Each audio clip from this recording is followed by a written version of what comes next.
Yet again, as you can likely tell by the amount of tabs that we have open, we have a lot to talk about today. So I'm going to get right down to business. First and foremost, fucking A, Guy Lafleur pull through this and beat this damn thing. That's all I can say. Absolutely horrible news yesterday that for me overshadowed anything that happened hockey related.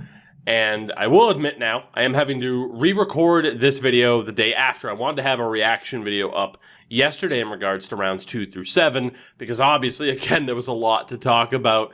Having to re-record it, one, because news just kept breaking through, and secondly, some stuff going on family-wise. It's up there on Twitter if you want to know more about it. Hopefully there'll be a positive update by the time you're seeing this video.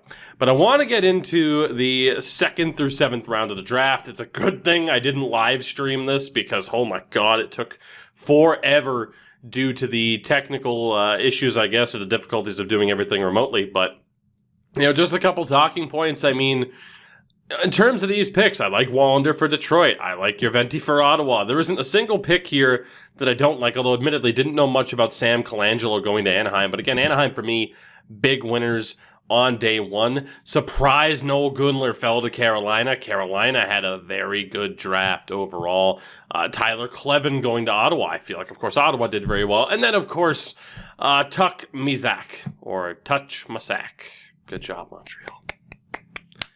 Good job.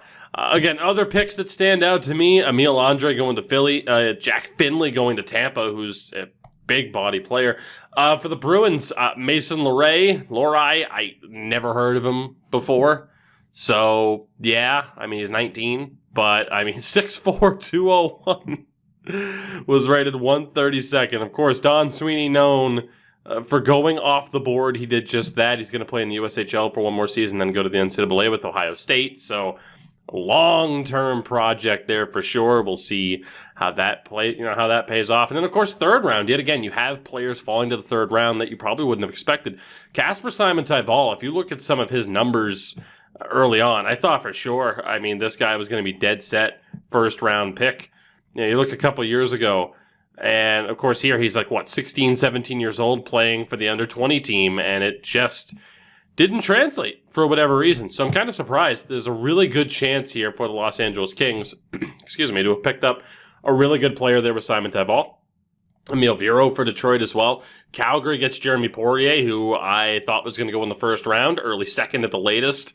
You know, you look at this 3rd round, there is a ton of steal potential here in this 3rd round, or it's just not going to work out at all for any of these guys, and that's why they fell to the 3rd round. Dylan Peterson, Justin Sordiff, these guys stand out. And again, for the Bruins, I got to be honest, going with someone who I had never heard of prior to yesterday with Trevor Kuntar. So we'll see. We'll see how it works. And Don, I trust because I have no other choice. But we'll see how it goes. Other names that stand out, I'm surprised Dylan Garand fell to the 4th round, although maybe not. Jan Bednar going to Detroit. I really like that pickup for them. For being honest, Zion Niebeck going to Carolina, I don't understand how Carolina got away with doing as well as they did. Antonio Stranges. A lot of people, a lot of London Knights fans over the past 2 years being like, this dude's going to be a 1st-round pick. You're rating him too low in NHL. Maybe not after the season that he had. Of course, there's a story with every single player you can sit here and talk about. Brian Ralston's son was just drafted, which makes me feel old as hell. Ryan Francis, another son of really an NHL legend, Mason Langenbrunner, son of Jamie Langenbrunner, going to the Bruins, which I don't mind. It's interesting, at least.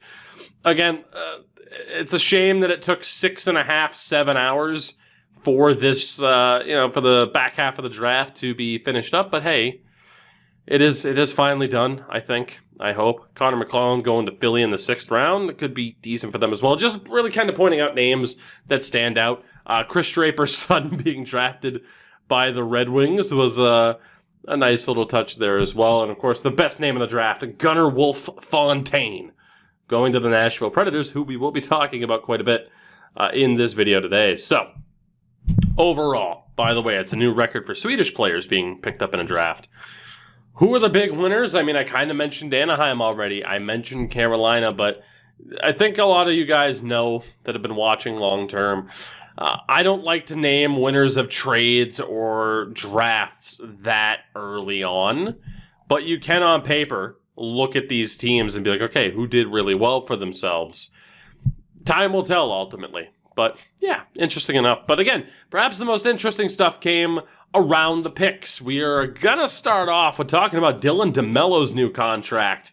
$3 million for the next 4 years. He has a 6-team no-trade list. And again, I want to shout out JFresh Hockey on Twitter and Patreon for being okay with me using some of these graphics. And we're going to be using a lot of them here. Dylan DeMelo for that price? Yeah, I mean, honestly, I thought, kind of in line with what the Steve Dangle podcast was saying, that Dylan DeMelo might be like the perfect budget option. $3 million isn't exactly a budget option, but yeah, dude's good enough to be a second pairing defenseman, and it's really good for the Jets to have gotten him. Of course, he started last season on Ottawa, if I'm not mistaken. Indeed, he did. Didn't get to play much for the Jets. Not a big point producer for the most parts. But, you know, again, the skill in the offensive zone, the skill in the defensive zone as well. Really good pickup for a team that desperately needed some defense after the, you know, departures again of, say what you want about Tyler Myers and Jacob Trouba defensively, but of course Dustin Byfuglien as well. So really good deal there for Winnipeg. I like it. The Vegas Golden Knights re-signed Chandler Stevenson, just a hair under $3 million for the next 4 years, so a very similar deal. And yeah. 2 years ago, pretty good. Last year, abysmal. This year, Chandler Stevenson, quietly one of the best third-line players in the league, you could argue. So this is a really good deal, but if you're a Golden Knights fan, you know, the 18-19 season might concern you a little bit. That was his last year in Washington, so you could argue the role or whatnot, but this year, or at least his last full year in Washington, but this year in Vegas, I mean, 22 points in 41 games, and the talent level on display translates to more than just a point total. He's the real deal, so we'll see if that works out for them long term. One of the more surprising deals of the day, it's happened. Jesse Puljujarvi is coming back to the Edmonton Oilers, so anyone spitballing that he might be a Bruin somehow for Jake DeBrusk, there goes that more than likely.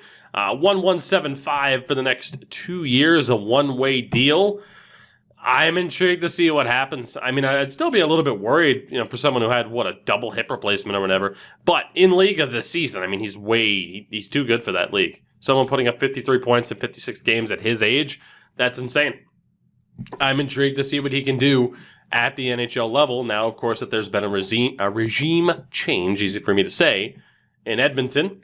Max Domi, we talked a lot about him leading into the draft. He signs a deal, $5.3 million for the next 2 years with Columbus, a real prove-it deal. Again, I still say that on paper, Columbus wins that trade hands down. We'll see how the next 2 years play out. Of course, Josh Anderson still hasn't been signed by Montreal. And then we get to some of the trades, of which there were quite a few. I want to kick things off. Matt Murray going to Ottawa, or at least his rights, in exchange for John Gruden and a pick that became Joel Blomqvist. John Gruden, I mean, we don't know. Jury's out, selected just 2 years ago in the 4th round, kind of fell to the 4th round. But you look at some numbers, I mean, it was his first full season in the NCAA. I mean, again, plus minus not the best stat in the world, but a minus 19 that's starting to get towards really concerning territory. But 15 points in 38 games, we'll see. At the end of the day, Pittsburgh had to move on from Matt Murray. We knew it was going to happen. And it's just crazy. You know, it's not that long ago. It was Marc-Andre Fleury, and now here's Matt Murray. And now, well, there goes Matt Murray. Here's Tristan Jarry. It's been crazy how it's worked out here for the Penguins. And obviously, too, you know, that's not the only roster changes that they've had. I mean, again, the Jack Johnson buyout, which was absolutely needed because, oh my God, I don't need to hype up how bad Jack Johnson is. Everybody knows. I don't need to show you a graphic to tell you that. But Tristan Jarry, like I said, the real deal, short term, but you see teams banking on Tristan Jarry, on Elvis Merzlikins. We'll see if it pays off. And it gets Casey DeSmith back into the NHL, which, you know, last year It's been in the AHL, not that great, but I can't believe he went down to the AHL in the first place. A .921 in 14 games, a .916 in 36. So I'm excited to see Tristan Jarry and Casey DeSmith in Pittsburgh. I think they're a good tandem. For the Ottawa Senators, the big thing is this. What the hell is your cap situation going to look like? Because you have $42 million in open space right now. You have 3 forwards signed and 5 defensemen signed. What the hell is your team going to look like here? You bought out Bobby Ryan. There's another player that just left the team. The problem with Matt Murray is that you really don't want to overpay him. You let go of Craig Anderson. He's going to be a free agent. It's just tough to say that the Sens won't overpay Matt Murray here. Because they will, mainly to fill up the cap. But it's a risk. Again, we talked about it before. You look at the save percentages, and it's like, okay, he's not that bad. This year was an off year. But then you look at some of the other numbers.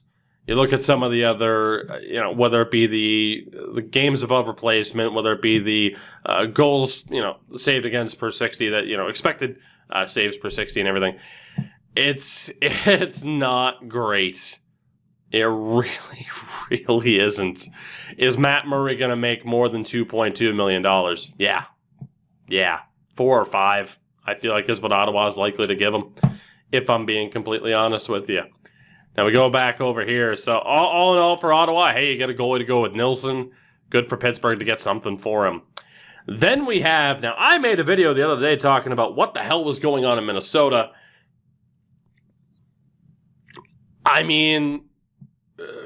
Kuznetsov, if that's how you say the name, thought he could have been a first-round pick. So did a lot of outlets. Emil Hero in the third, I like a lot. But you get Nick Bonino. And Nick Bonino is damn good. Pulled you there, didn't we? I am perfectly fine with this deal for Minnesota. I talked about it. What is going on with Minnesota? There's some weird moves, a bad move, a good move. I like this move. I know he's 32 years old.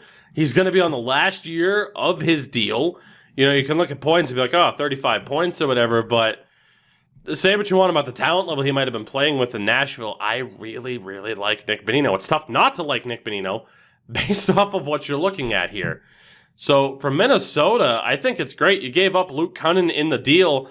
And, he's only 22, but Luke Kunin was not an NHLer last year. He just wasn't. So for me, you get Nick Bonino because the Preds are trying to dump cap. You get someone who is a borderline first rounder and someone who could be a bit of a steal for someone who wasn't an NHLer, and a 4th round pick by the name of Adam Wilsby, who was a 20-year-old overager that I've never heard of. Never heard of this guy. That's not to say that he's not good because I've never heard of him. But, not much SHL experience for a 20-year-old.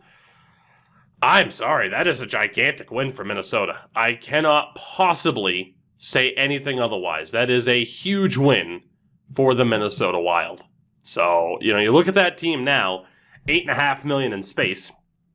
You have Pittsburgh's first rounder next year.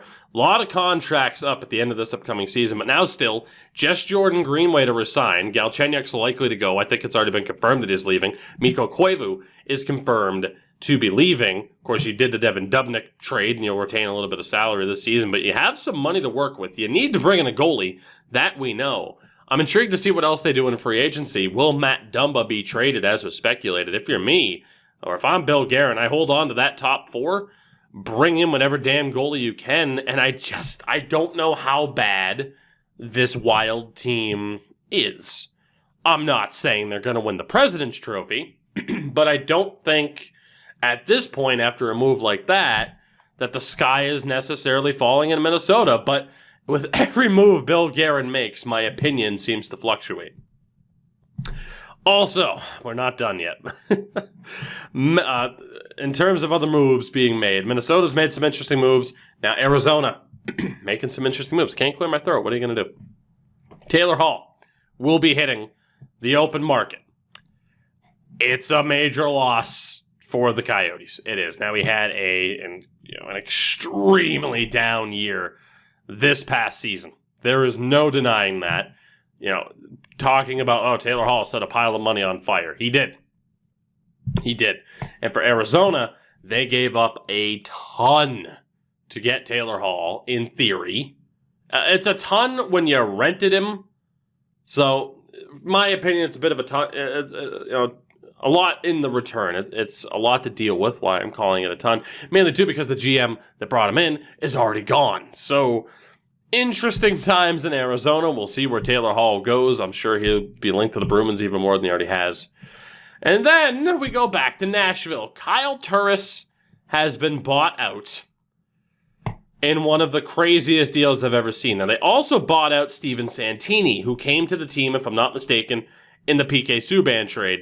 Interesting to me that you'd use a buyout on Steven Santini. I mean, he only played 2 games. Why not just leave him?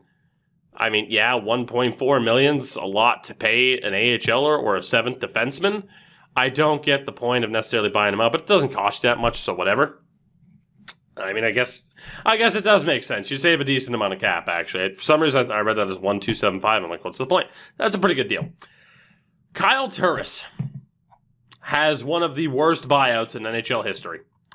They will be paying him, or he will at least cost them $2 million against the cap for the next 8 years. I will be 34 years old when this deal is off the books for Nashville. 34. It's an absolutely insane buyout. And you look for the Preds, with Bonino gone too, almost $18 million in cap space. In terms of major signings, I mean, Granlund, Craig Smith, who I think is rumored already to hit the open market. Luke Cunning's there as well. Obviously, goaltending-wise, you end up getting Askarov. This will be Rene's last year there, I'm sure. They have some money to play with if they choose to do so. Obviously, some of these top guys are signed for a decent amount of time. Very interesting time for the Preds. We speculated, of course, that their window might be slamming shut. You make the right moves, it might not be all that bad, especially with the top 4 defense. It's looking like that. Very interesting, as if there aren't enough teams with an interesting offseason ahead. Nashville's, though, really stands out to me. And then we talk about Anthony Duclair in Ottawa, who apparently chose to represent himself, as Ottawa offered him a substantial raise, as it says, and Duclair says, no, I'm going to go to free agency. This is a win for the Ottawa Senators. I know Anthony Duclair did pretty well this season in terms of goal scoring. However, you look at some of the other numbers here, and it's a little bit concerning. It's a little bit concerning. Offensively, solid.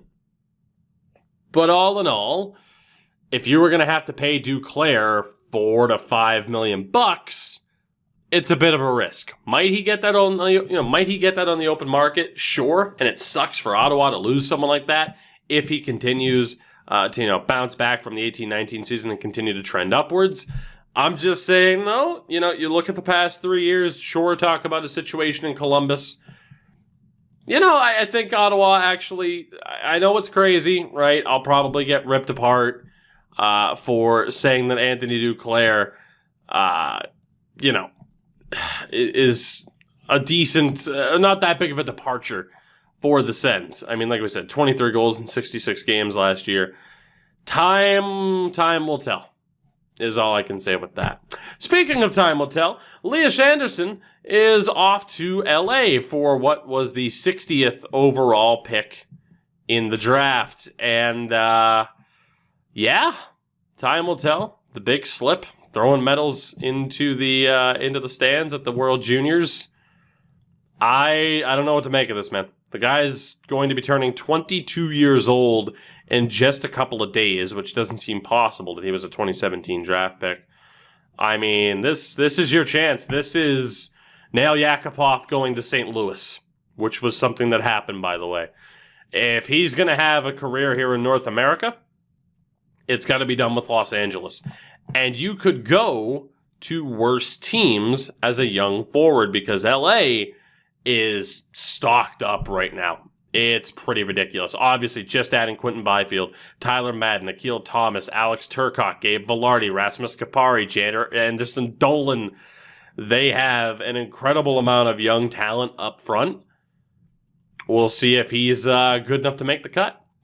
And then we get into a glitched elite prospects page. Let's refresh this really quickly and hope it works out like it's supposed to. Good. As a lot of players, of course, have not been qualified and will be leaving their teams. Now, of course, you have the likes of the Carl Alsner buyout, the Applicator buyout, smart moves for those teams. But then we get into some of the other moves as well. We want to go here to the 7th. So for Calgary, letting go of Mark Jankowski, I don't know how much the qualifying offer would have been. I mean, $2 to $3 million for this guy to be a shutdown, a really solid shutdown PK option, sure.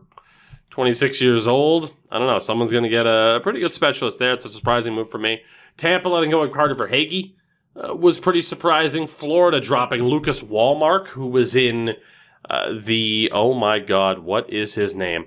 He's on Eric Holla. He was in the Eric Holla return. I mean, that's pretty surprising as well, I got to be honest. San Jose cutting ties with Jeremy Waugh is just kind of sad. Boston drops Brendan Gowns, Brett Ritchie, and Wiley Sherman. No real losses there.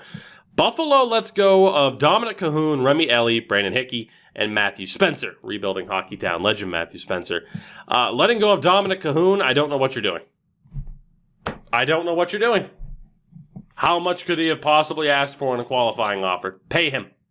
Pay him, Buffalo. Idiots. Idiots. I gotta be honest. Carolina, no major losses there, at least on paper. Detroit, dropping Madison Bowie. Smart move. Also dropping Brendan Perlini. Very, very smart move. Perlini is atrocious. Which sucks. I like Brendan Perlini. He's one of those players I like for no reason, but yeah. Edmonton, getting rid of Matt Benning and Andreas Athanasiou. Getting rid of Athanasiou, smart move. Smart move, especially with the dip he had this year. Say what you want about him being on Detroit and not sticking around on Edmonton too long, but yeah, no, I wouldn't pay him anywhere near to what he was making before. And getting rid of Matt Benning, I don't know about that one, Chief. Matt Benning is a decent third pairing option, decent to good third pairing option. So the Oilers with their issues, I don't quite understand that. Also letting go of quite a few players here. Ryan Mantha, I feel terrible for. I'm sure his career is over at this stage. He's missed the last 2 seasons. If I'm not mistaken with him, it was an eye injury, or maybe it was like vertigo or something like that. They don't have it listed here, but I feel bad for Ryan Mantha, and it's a shame if his hockey career is over prematurely. New Jersey letting go of John Hayden, Mirko Mueller. Okay. Didn't really look too much into that, but it's surprising. 2 guys who, had decent amount of NHL experience. Ottawa also dropped Jace Howerlock, which is pretty surprising. Toronto dropping Evan Rodriguez, who they acquired in a trade. Surprising. Finally dropping Freddie Gauthier. And Jeremy Bracco. There has to be smoke, or there has to be fire to the smoke, that there's just personality troubles there. 23 years old, pretty damn good AHL scorer. It can't just be that he's undersized anymore. It can't be. So one of these days it's going to come out just, in full detail what's going on with Jeremy Bracco, and it's kind of a shame. And then we have Vancouver letting go of Troy Stecher. I don't know what they're doing. They're also letting go of Tyler Toffoli, apparently, which is a horrible idea. With that, I think we have all of my opinions on everything related to the current NHL climate. We will see what happens, of course, as free agency begins tomorrow. It's insane. But free agency begins tomorrow. Very excited, of course, to see how that all goes down. Let me know. Plenty of opinions to be shared in those comments. I thank you all very much for watching. I will see you in the next one. Until then, have a good one. Take it easy. And good night.